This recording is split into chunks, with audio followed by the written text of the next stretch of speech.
Rebonjour tout le monde. So, nice to see you back. Looking forward to this afternoon altogether. So I'd like to allow the stragglers to take their seats. And meantime, let me talk about the partner events that are being held within the framework of this event that will be following tomorrow and day after.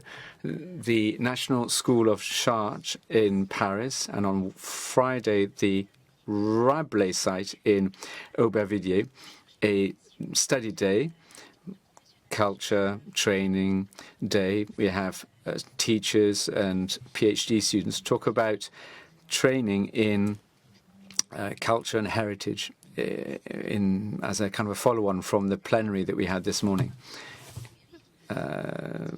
Digital accompaniment and what have you. These are the challenges that will be addressed tomorrow. Friday morning at the Versailles Castle in the you have two round tables that will be looking at Europe, savoir-faire, art, how to build bridges between culture and tourism across various European countries. And then lastly, a partner event, the last one this time, that will be held in Saint-Ouen in the Arts Centre tomorrow afternoon and Friday morning. Now, this is a workshop closing off the Margins Cultural Heritage. It was made mention of this morning. And the seminar will be presenting the findings of the research work that's done over the last year among 8 universities under the alliance that Mary Barbers presented to you earlier on, focusing on heritage in urban peripheral areas. So that's just an advertisement about what lies ahead in the next few days. Plenary session about cultural industries, and I will call the 4 speakers to join me on stage. You will see a totally female panel to speak about industries. I think it's a good thing.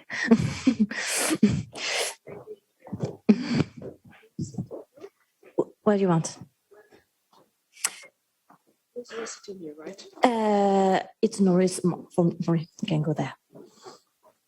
So recent digital developments of cultural industries questions capacity of cultural heritage to renew dialogue with creation.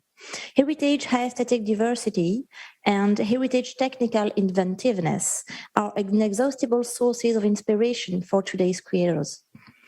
How can cultural heritage feed the process of creation and innovation? How can it contribute to their renewal? Conversely, how can creation make the representations of cultural heritage evolve? How can it contribute to revealing it or to making it more accessible and alive?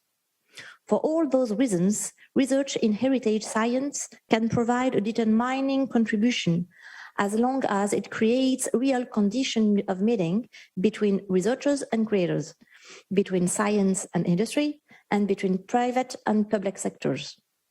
To approach the topic and its issue, we have the pleasure to hear from Maria Kanyamanidou, Deputy Head of Unit at the European Commission, the unit Fair Societies and Cultural Heritage.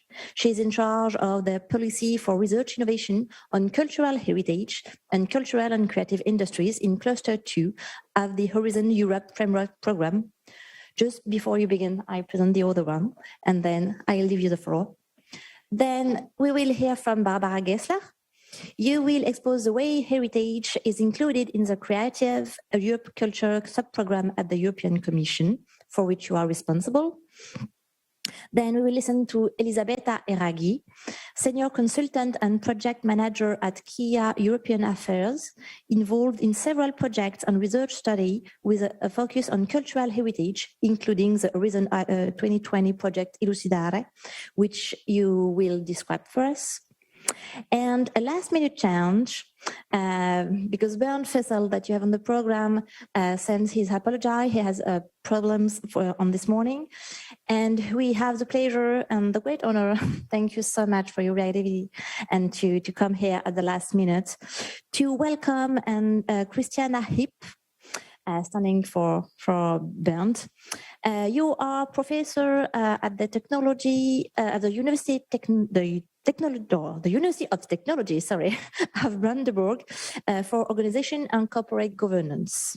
Thank you so much. Please, Maria. Thank you very much. Monsieur et mesdames, bon après-midi. Je suis Maria Kayamanidou is my name. I work at the Commission. I'm responsible for policy of research and innovation for cultural heritage and cultural industries and creative industries. I'd like to pay particular thanks to the organisers of this event, doing us the honour to invite us to attend this particular event. Now, cultural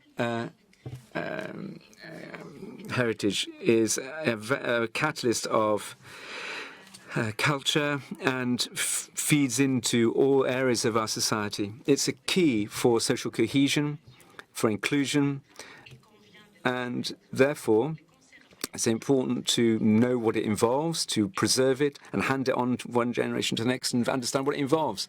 Craftsmanship and industrial cultural industry, of course, is very important because it makes sure that it's long-lasting, it's diverse, and it keeps it dynamic and alive.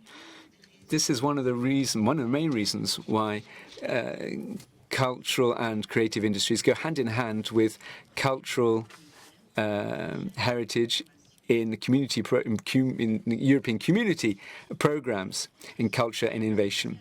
These tighten social links, prompts economic, local, urban stimulus, creates jobs, and increases European competitiveness in the community level, the international level, but also they reflect European values and excellence. Cultural and creative industries have fabulous potential. They alone employ 8 times more than in the telco sector and double the amount in industry, in chemical industry, for example. In 2019, before the pandemic, the cultural goods trade balance in the EU 8.6 billion euros, a huge figure, as I'm sure you'll agree. Cultural and creative industries cover a very broad range of sectors and arenas, going from design to architecture, audiovisual, and video games to print press and visual arts, just to mention 1 or 2 examples. This bears testimony to the vast growth in creativity and innovation in our communities across Europe and in the knowledge economy. Now, these industries weigh in for key strategy roles for Europe in creativity, but there are also sectors which are the most vulnerable, or among the most vulnerable. 10% of them are SMEs, and 33% of their employees are independents, sole traders, double the amount in the European economy as a whole. 14% is their share. Before the COVID-19 pandemic, the spectacular growth in the sector for more than 10 years came to an abrupt halt. In 2020, the cultural and creative economy in Europe lost a third of its revenue compared to 2019. This loss also made the cultural and creative industries one of the most afflicted economic areas, more than tourism and ahead of the automotive and just under air transport. Also, these industries are living a complex arena because technology and digital are inducing change rapidly, more varied usages, and therefore it needs to tailor itself to the expectations of the up-and-coming generation. The technical breakthroughs are huge, and obviously we've got to keep ahead of the game. Green metals augmented reality, or tourist and cultural visits using a digital environment. Additionally, the green policy of the EU imposes new standards, strict standards, in terms of CO2 emissions and other greenhouse gases. The cultural and creative industries, will they be able to provide significant contribution to this new state of affairs? I think a huge bulk of them will find it difficult to do so. The pandemic has made it difficult to contribute to the green policies and has a massive impact on the value chain of cultural and creative industries. Consequently, its competitiveness and its has been hit, and its ability to be creative and innovative. So the EU is mindful of what's at stake here. A certain number of support systems have been deployed to these industries for a while now, particularly through its cultural policy. Since 2018, research and innovation policy has also initiated measures intended for that particular sector in conjunction with cultural and creative industries in order to reinforce their ability to be competitive, to be creative, and to be innovative. Now, the activities that were developed initially are designed to deepen people's knowledge about how to be innovative and how to prompt growth in the sector. Research bears upon cultural and creative industries' structures and their relationship within that industry group, but also between that industry and others, as well as other economic areas. Now, there are factors that further some of them, that help them gain competitiveness in the international arena. But they also play a role in social cohesion, social inclusion, and all that is part of research study ongoing. Currently, research is looking or trying to gauge to what extent cultural and creative industries are very much involved in the EU's value chain, and that also in the international arena, the resilience of this industry during the pandemic. And the pandemic is very different from a long-term perspective in relation to the economic pandemic, if you will, of 2008-2012 for those particular industries. But these industries will have to be analyzed within a particular ambit of research going to the effects of the pandemic. Research and innovation, of course, is very bold. We want to make these industries, cultural and creative industries, part and parcel of the innovation ecosystem in Europe, to contribute to the well-being and prosperity and social cohesion of Europe, but also make sure that they make the environment sustainable. Now, the support from the European Parliament and the Council has proven and will be very important. A new plan for research and development and Horizon Europe program for these industries is built along 4 avenues. The first involves supporting the competitiveness of cultural and creative industries and looking at their resilience in the face of crises.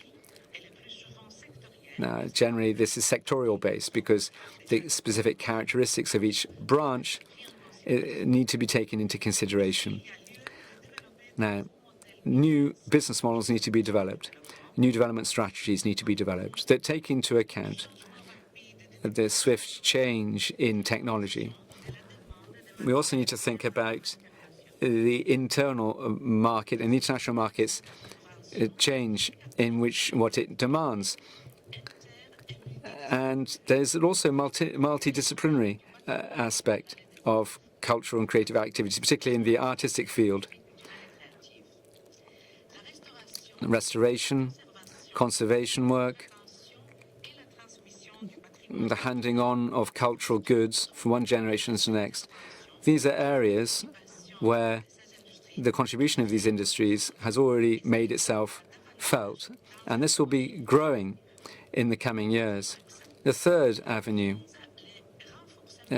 seeks to strengthen in the long term cooperation between cultural and creative industries over and beyond the sectorial frontiers, geographical borders and cultural borders, as well as within that ecosystem itself and also in other arenas. It's involved setting up intersectorial networks to prompt interoperability, and that we can have economies of scale, making it possible there for the sectors to have a proactive, dynamic role in terms of creation and innovation. And then the fourth avenue bears upon support to the sector, make sure that the climate transition can be turned into an opportunity, and also to draw strength from digital technologies and transition. R&D launched in 2021, and Horizon Europe of the EU, in addition to the implementation of multiple research projects, will see the implementation of a collaborative platform. This is directed to cultural and creative industries. In the first 2 years, there'll be financing of around 50 million euros with themes. And these themes bear upon growing the competitiveness of the film industry, music industry, online games, but also the implementation of strategies and models to further the innovative nature of these industries. Of course, it's provided for the fact that other research themes that link in with these previous themes, and particularly in terms of cultural heritage, that will get these industries very much involved, and this in the short term.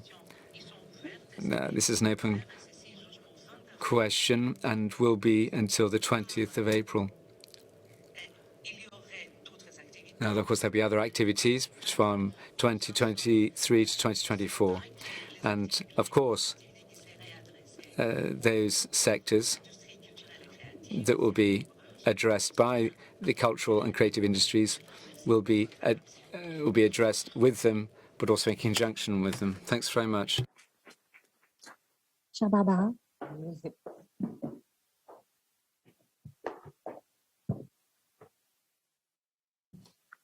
Bonjour. Je me suis rendu compte. Now, I've realized that I arrived, there will be several of us from the Commission today. Our respective presentations will differ, but you'll see, no doubt, a certain red thread connecting them all, and that's my hope at least.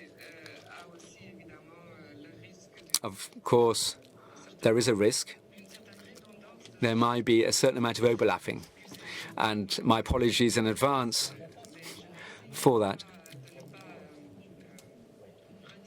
And I'll try not to go over what Marie has just said and what my colleague this morning said about, in Europe, the importance of cultural and creative industries. I think Maria was very comprehensive, particularly from the economic perspective, going to those particular industries. I'm going to be addressing myself to Europe as a creative space. This is the biggest program, budget-wise, the biggest we've ever seen for this generation. This program has at its avail 2.5 billion euros for the next 7 years. And as Maria has just said, it's important to bring this into stark relief, that the program is built on the two objectives that she raised. In other words, I mean, by the way, this may also be offer a certain amount of competition between the two. On the one hand, we have our European mandate, which is to promote and safeguard cultural and linguistic diversity, and also European heritage. But at the same time, we also are to increase competitiveness in European economies amongst themselves and also internationally. And so, therefore, those two objectives aren't necessarily seen something that are good bedfellows. And sometimes there's possibly a contradiction between the two. But anyway, it's on those two pillars, those 2 feet, if you like, those 2 legs, that the Europe Creative Programme was built. Inception in 2014, and now we're getting into the 2021-2027 framework. And this program, dedicated exclusively over and beyond, of course, the programs that you already learned about yesterday and today, and you'll be continue to learn about this afternoon. But anyway, this program is only open to the cultural and creative sectors, and more specifically, in the way that we frame it in our program. All right, then. So our Europe Creative Programme is built primarily on one value added, which comes across clearly in our legal basis: partnership between organizations of a number of countries. What does this mean?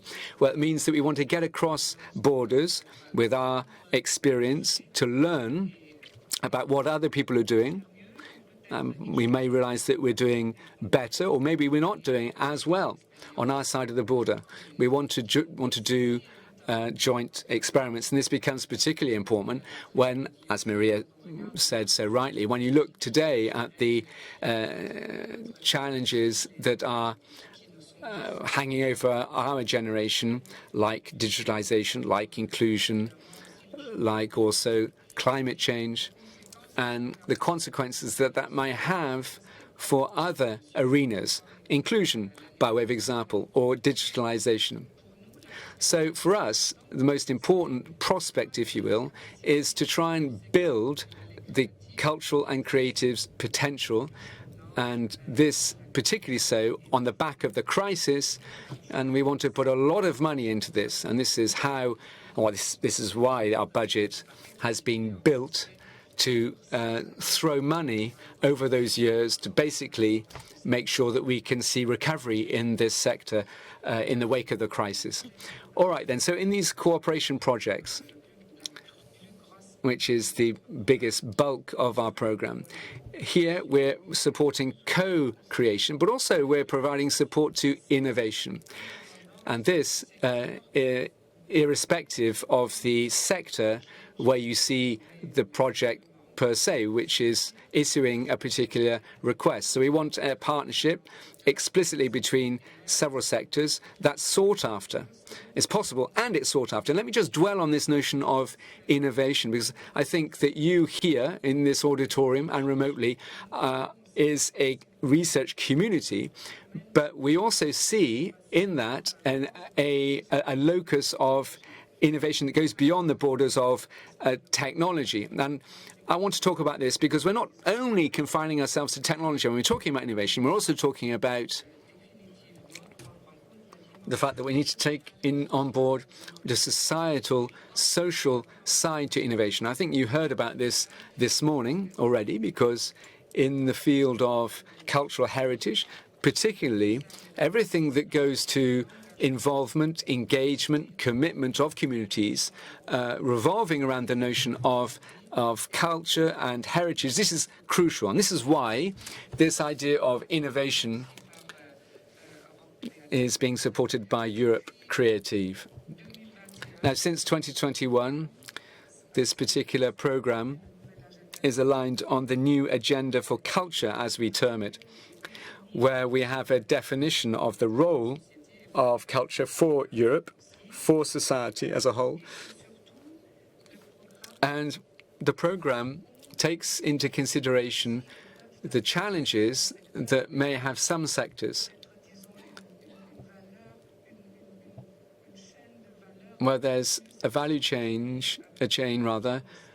which stands out more prominently than others. And for those particular sectors, for example, literature or music, but also architecture, but also sustainable tourism, design, could also mention cultural heritage, we said to ourselves, we need to kind of exit this horizontal approach, purely horizontal, where stakeholders will be participating on a par. But for these specific sectors I've just mentioned, we thought it was worthwhile having a more of a sectorial-based approach, and that would help bring into play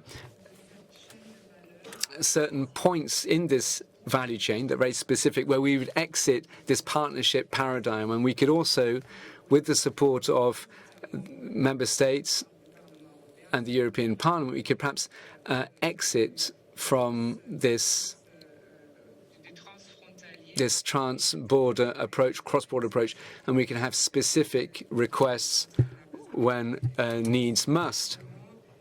And this, obviously, this particular dimension is new, and obviously in the next few years we'll see to what extent that will prove important and valuable. En ce qui concerne le patrimoine du programme, il est vrai qu'il faut constater que nous avons de plus en plus de projets qui ne se concentrent pas sur un secteur spécifiquement. Nous voyons de plus en plus de projets qui sont formulés autour d'une des priorités que j'ai mentionnées et que mes collègues ont mentionnées avant. D'ailleurs, je n'ai pas encore parlé de l'égalité des chances entre hommes et femmes, mais évidemment, c'est aussi une très grande priorité pour la Commission européenne. Donc, nous nous rendons compte que la plus grande partie des projets aujourd'hui va se formuler autour de ces priorités. Et spécifiquement dans Europe Créative, vous allez trouver des partenariats qui sont recrutés de différents secteurs. C'est-à-dire, nous avons des projets qui non seulement ont des partenaires dans des startups technologiques, par exemple, mais qui se marient très gentiment avec d'autres domaines, notamment aussi le patrimoine culturel. Dans le domaine du patrimoine culturel, juste pour donner un petit chiffre, par le passé, nous avons soutenu à peu près 14% de notre budget est allé au patrimoine proprement dit, à hauteur d'à peu près 55 millions d'euros.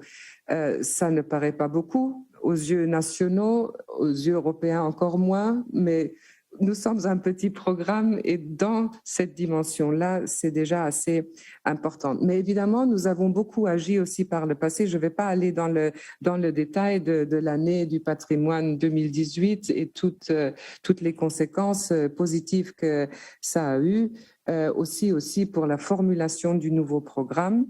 Et je ne vais pas mentionner non plus en détail le cadre européen pour une action pour le patrimoine parce que je pense que peut-être ma collègue va le faire tout à l'heure. Mais ce que je voudrais quand même mentionner ici, c'est que nous donnons, comme je l'espère, vous le savez, aussi un prix pour le patrimoine européen avec Europa Nostra, qui vise plusieurs axes, entre autres la conservation, la recherche, mais aussi, ce qui est très important aussi, va aussi mettre en valeur ceux qui rendent service au patrimoine, c'est-à-dire les gens qui travaillent dans le patrimoine, mais aussi de manière très, très importante le domaine de l'éducation. Et je pense que ce matin aussi, mon collègue Harald a beaucoup parlé de ça, parce que ça, c'est vraiment une de nos axes privilégiés, accroître les skills et les capacités de travailler dans certains domaines, la professionnalisation du secteur et des secteurs n'importe desquels. Je vois que ma montre est à 0. Donc, je voulais juste vous mentionner un projet. Je vous invite à regarder le site d'un projet que nous avons récemment récompensé avec ce prix, qui est la gare maritime de Bruxelles. Donc, regardez non seulement le site, mais venez peut-être à Bruxelles pour le regarder parce que nous allons entendre tout à l'heure du New European Bauhaus. C'est quelque chose qui rentre tout à fait dans European Bauhaus. You're going to see how it's going to cover the the consistency of the whole industry that we're talking about. So I'm going to stop now because I could talk for hours, but maybe I'll do it later when I don't have a set time. Thank you very much. Yeah. Elisabeth. Good afternoon. First of all, I would like to thank the organizer for this kind invitation and for giving me the opportunity to share with you the experience of KEA European Affairs, the organization I work for. And I think it fits well with a practitioner perspective after the previous speakers. And we are active in many different cultural fields, and will provide our experience in how culture and creative industries in heritage can build a strategic partnership for sustainable development and territorial regeneration. And very briefly, about KEA European Affairs. We are a research center based in Brussels, and we are specialized in cultural policy design. And we are active in many projects and research studies across Europe, touching upon different fields in the cultural and creative sectors, and specifically also in on cultural heritage. And today I bring my experience, particularly in reference to two projects we are partnering. And one is an Horizon 2020 project called Elucidare. It is an international network that is exploring how heritage can be a resource for innovation and international relations. And here I would like to stress that innovation in our project is really considered in the broadest sense, not only technological, but also social, environmental, political, social, as was mentioned before. And the other project, it's a Creative Europe funded project called Cultural Heritage in Action, which is a very appropriate title. And it's a peer learning schemes between cities and regions to share best practices on how heritage resources can be leveraged for territorial development. Because it's also important to exchange practices and to learn also from previous experience on how heritage can really contribute to sustainable development. But going into the practice, so how culture and creative industries can support heritage, but also I would add vice versa. Many examples and experience has been already shared yesterday and this morning. So here I've just to focus on a couple of points that I will further explore in the case study that I will present. So first, culture and creative industries can support to reinvent tradition and knowledge with contemporary creations. And think about craft, design, but also fashion, for instance. And to facilitate access, understanding, and interaction and participation of audience and citizens with cultural heritage resources. And here, technology, like the gaming industry can be of great help, but also to give a new life to build heritage, the use of space to host concerts, exhibitions, creative apps. And also, importantly, as was mentioned in the previous presentation, it's very important also to understand that the collaboration between culture and creative industries and heritage is important not only to safeguard and enhance heritage resources and transmit them to future generations, but also as a way to develop territories, to attract talents, to create jobs in the creative economy, to foster inclusion, cohesion, quality of life. And these are very important aspects to consider, also to raise awareness of policymakers on how cultural investment is really a priority, facing all the challenges on our times. And now going to the first brief case study that I want to share with you. It comes from the Elucidare project. It comes from outside the EU, from inside Europe, in Prizren, Kosovo, where the project is active with a capacity building activity. And Prizren is the second largest city of Kosovo and can be described as a cultural mosaic. It's very lively, and then there is a cultural heritage resource expressed in multi-layers past and traditions, but it's also very active in cultural production. For instance, he hosts the first contemporary art biennale of Kosovo, is the home of DocuFest, which is a very famous documentary short film festival that attracts many visitors every year. And then the city also has 16 cinema screens, which is quite impressive for such a small city. And what is interesting in the dynamic is that cultural and creative entrepreneurs and associations are really linked to their cultural heritage, to their traditions, and they reuse this heritage to inspire new cultural productions in terms of design, use of traditional crafts, but also abandoned spaces and buildings to host exhibitions and cinema screens, for instance. And this partnership was really important also to rebuild the city after the Kosovo War and to restart an intercultural dialogue among the different communities of the city. But despite this, the municipality and policymakers were not always aware of the importance of these cultural resources, and cultural heritage was threatened to be destroyed or to be relocated to other use. For instance, some heritage sites were threatened to become parking slots. And the challenge that was identified by the Sidari project was to how to gather all these different cultural initiatives together to raise their voice and to advocate for more investment and consideration for heritage resources. And the project organized a week of workshops bringing together 6 local NGOs and also representative of the public authority to co-create together with innovative methodological tools a business plan on how to develop the very first heritage-led creative hub in the city, possibly as an inspiration also for other cities in Kosovo and in the Western Balkans. And after the capacity building, a memorandum of understanding was signed as very good achievement to continue this activity in the future. With the second example, we go to Belgium, to Cotteret, which is a UNESCO creative city of design. And the spirit of the city and the people were embodied into the tradition of old, giant puppets. But this tradition was fading away over time, and the 2 biggest puppets, Martin and Kalle, were damaged and neglected during the 90s. And the city wanted to revive this tradition by activating and mobilizing cultural and creative industries and entrepreneurs in the city, together with citizens and with artists, to recreate a new puppet that was called Emma. And the creative entrepreneurs brought their production skills, their new technologies, and now to reinvent this tradition. And the artists wrote music and text to animate the puppet, and the citizens brought their memories and knowledge about how the puppets were in the past.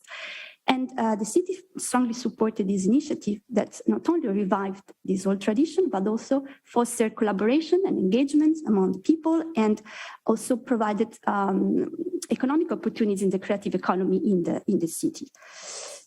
And the third and last example is also from Cultural Heritage in Action project. And we go to central Denmark, a region that once was like the most important manufacturing site for furniture in the country.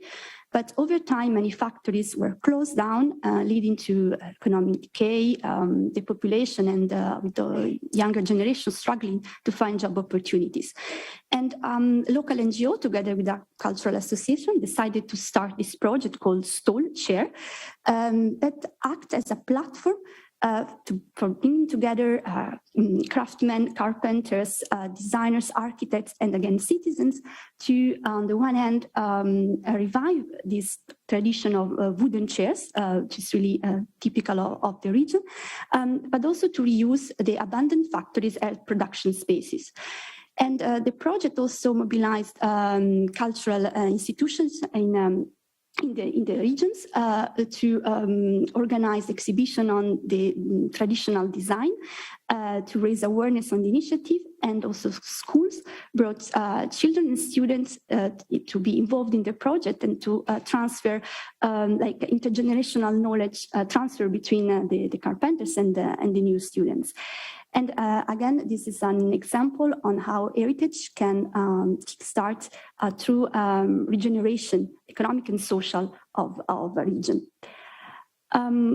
And to conclude, see my time is almost up. These examples are very different in scope and in the geographical aspect, but they share the interdisciplinarity involved, the participation of very different stakeholders, sometimes bottom-up approach. It starts from the citizens themselves. And heritage science can help by providing methodological tools and support on how to enhance this collaboration and make it possible. And also to have people to realize the important resources that heritage is and how it can be leveraged by the collaboration with culture and creative industries, and also to raise awareness to policymakers on how cultural investment is really important for sustainable development. And I know that I was very brief in my presentation, so if you want to know more about the project and these case studies, here you have the websites of the project. And I thank you for your attention. And just to conclude, I would like to show a very brief introductory video of Elucidare, in case you want to know more about the project and these activities around the world. Thank you. Cultural heritage connects us to our past, helps us understand the present, and lights the way to our future. When different stories meet, we can exchange, reinvent, and build something new together. Elucidare is a global project building international connections for heritage-led innovation. Our traditions are most powerful when they live, breathe, and take new shapes. This is why we see the diversity of local histories as a huge resource for creativity, collaboration, and intercultural dialogue. Over 3 years, we'll work across sectors to understand how innovation and diplomacy can draw on heritage, support on-site projects all over the world, and set up international connections to share knowledge. If you're active in innovation, entrepreneurship, sustainable development, the cultural and creative sectors, research, or international cooperation, join us. Look out for Elucidare events, awards, training, publications, online courses, and innovation challenges. Discover how to use cultural heritage to power your work and connect to a global network of heritage and innovation professionals.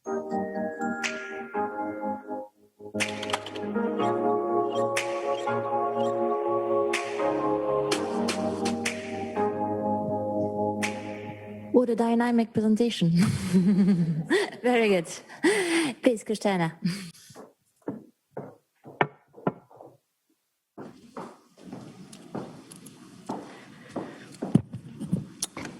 So thank you to the great speeches and presentations this afternoon, but also this morning. My name is Christiane Hipp. I'm coming from the Brandenburg Technical University. I am professor for organization corporate governance, so I add the business aspect to the discussion today. It was supposed, or it is supposed, that Bernd is standing here. Unfortunately, he can't come, and he apologized for not being here. He's representing a very huge network of cultural and creative industries, and he's a big ambassador and visionary to bring different industries, different sectors, different disciplines together. A lot is said already, and there's a little bit I can add this afternoon, especially from the business side.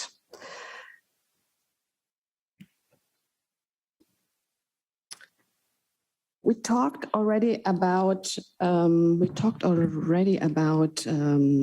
crisis, the COVID crisis. Here are some numbers. Especially the creative and culture industry suffers a lot from the COVID crisis.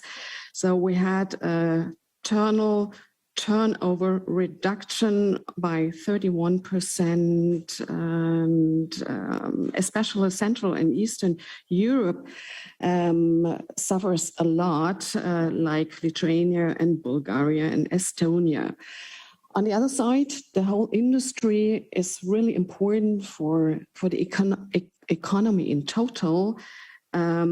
Especially in the tourism industry, 1/4 of the tourism industry depend on cultural heritage industries.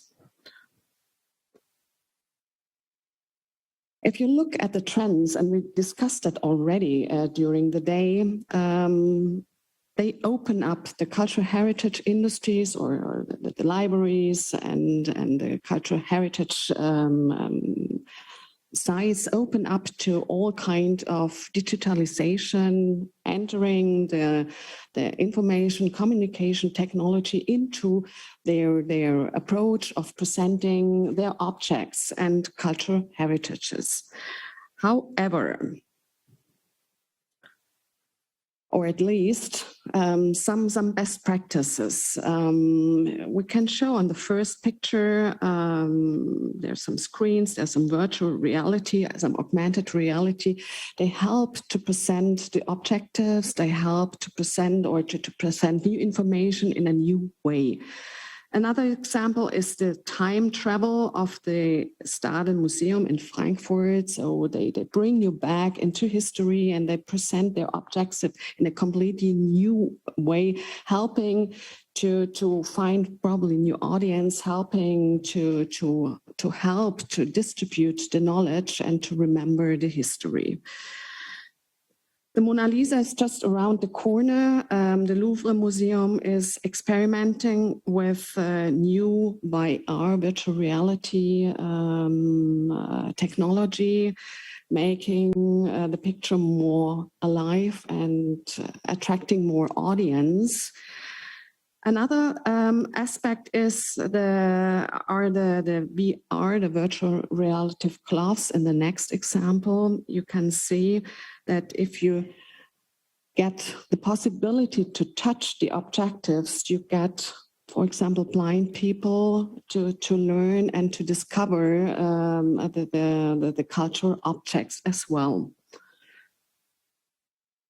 So a lot of different best practices are shown on this slide.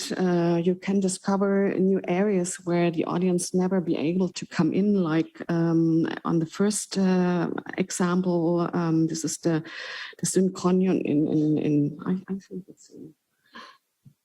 it's in Geneva, I think, where a lot of experiments are made, but the normal audience has never been able to see it personally. Or you have the Heritage on the Edge, where people around the world use digital technology to face the climate crisis, to combine perspectives, to learn from each other, and to learn how to prevent their objects from climate change. There's another example you can see. It's the Google Arts and Culture apps. You make a selfie, then you upload your selfie, and the app is looking around in the internet what kind of pictures and paintings look like you, and they show you all these different paintings. I don't know if it is useful for you, but it's really important, or at least attracted by, for example, young people.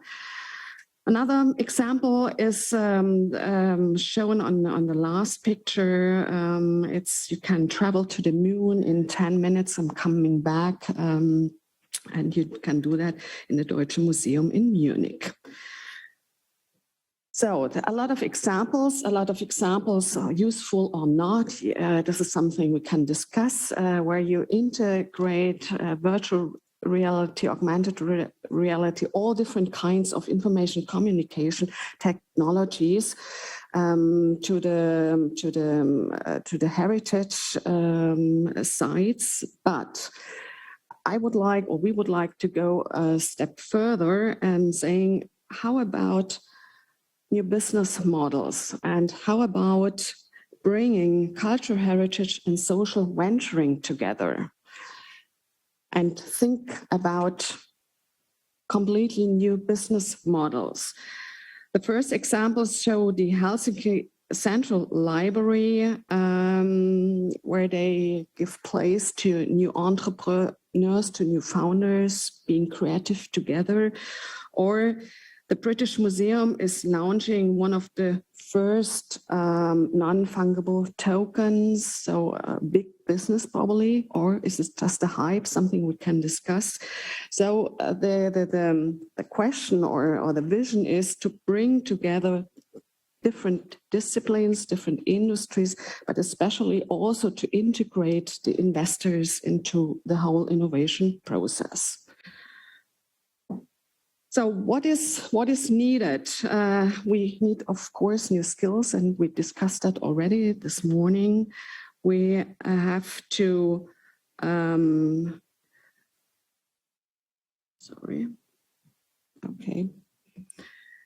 we need new skills. We have to think about new mindsets.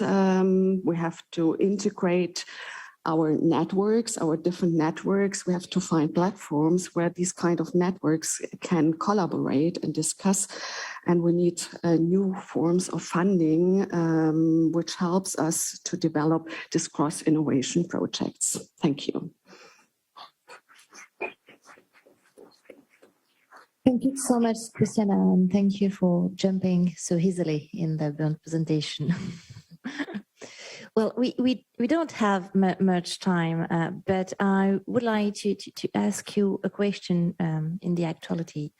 Do you think that the renewal of dialogue between heritage and cultural and creative industries could be impacted by the crisis tourism we get through with pandemic issues since 2 years and now war preoccupation? Could it be something wrong for the future to strengthen that dialogue? Who wants to start? Barbara. No, I think on the contrary. I think there's if not now, when will there be an awareness about the relevance of protecting cultural heritage, renovating cultural heritage after a war that will have devastating consequences? We know about the relevance that cultural heritage plays for Europeans and non-Europeans to visit, to travel other countries, other places. It's a strong expression of belonging to a place. And I think the corona crisis has shown that we are in need of this, but it has also shown new opportunities for development, because certain things could be accessed via digital technology, for example, even if we couldn't travel physically. But it didn't mean that if you can make yourself la fille aux perles, how do you call it? That's also a way to access heritage without traveling. And I think these kind of developments have really been accelerated in the past 2 years, because out of necessity, whether we like it or not, and it will never, I think, replace physical experience, live experience, face-to-face meetings, etc. That's on the one hand. And then, of course, I think now, after this war, once hopefully it will be finished, we're just, unfortunately, that we don't know when that will be. As you said, on n'a pas la boule de cristal. We don't have a crystal ball. We'll see how important it is. And I think we can see in Ukraine how people are fighting to preserve their heritage.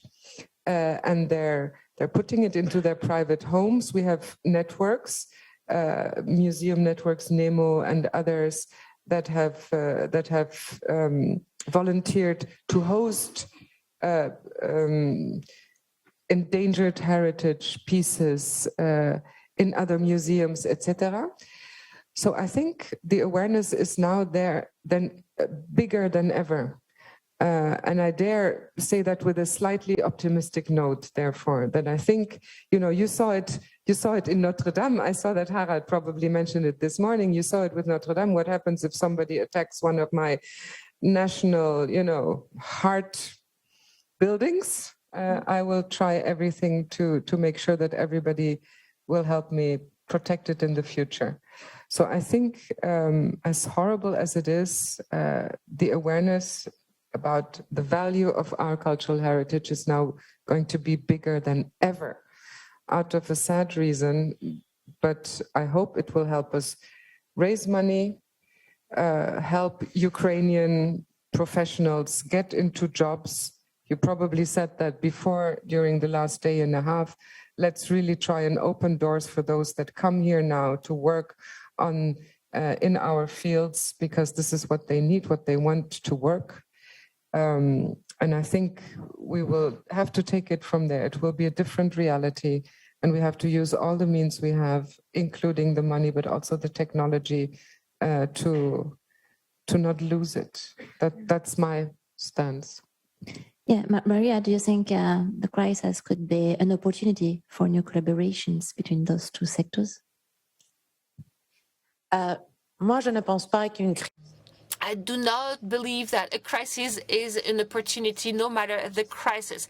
If you look at the economic crisis in the 2008-2012, between 2012, realize that the cultural and creative industries are very resilient, and that the economy picked up and then it was fine. But with this crisis, the characteristics are completely different, and we were not proactive enough. This is not a criticism, yet I believe there are a few parameters that should be taken into consideration, because I believe that for us, for European citizens, cultural and creative industries are part of our heritage. It's part of ourselves.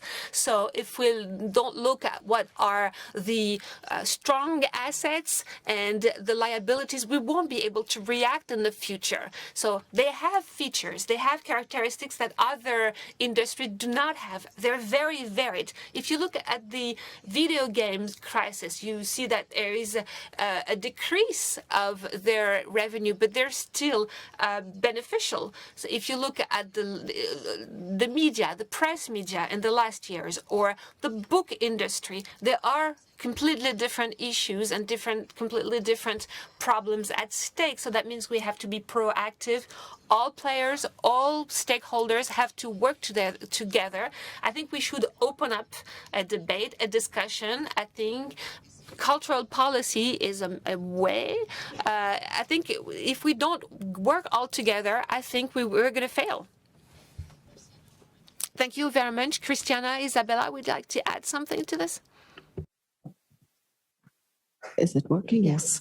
I think the recent crisis really helps to foster innovation between sectors which never worked together in the past. And for the good or the bad, I don't know yet. I think it's a phase of experimentation, and I'm happy that we have opportunities and possibilities to experiment. But it's important to evaluate and to follow the experiment very closely, to really get the advantage out of the development. Indeed. Isabella? Hello? Allez-y. Juste parler. Just go on. Okay, thanks. So I agree with your observation that cultural and creative industries are really resilient in the crisis. But in our perspective, for instance, coming from a study that we carried out for the European Investment Fund, that was also mentioned in your presentation, we explored indeed this relationship between cultural and creative industries, heritage and tourism. And indeed, because of the crisis, many organizations, for example, museums, developed new solutions for people to enjoy their collections because it was not possible to travel physically. But now they are keeping these new solutions also for later on, and also this brings a new opportunity maybe for new revenues and to kickstart new business model. So indeed, the experimentation and innovation, because of the crisis, of course, doesn't come in a very positive outset, but it's still something that we can learn and reuse with a positive effect. So, thank you. It's important to have positive effects in those moments. Well, thank you really to all of you for your stimulating lectures. And I will switch on the other plenary session immediately. Thank you.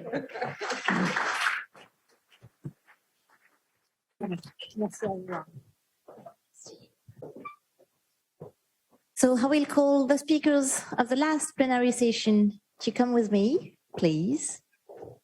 We will speak about link between science of heritage science and the new European Bauhaus.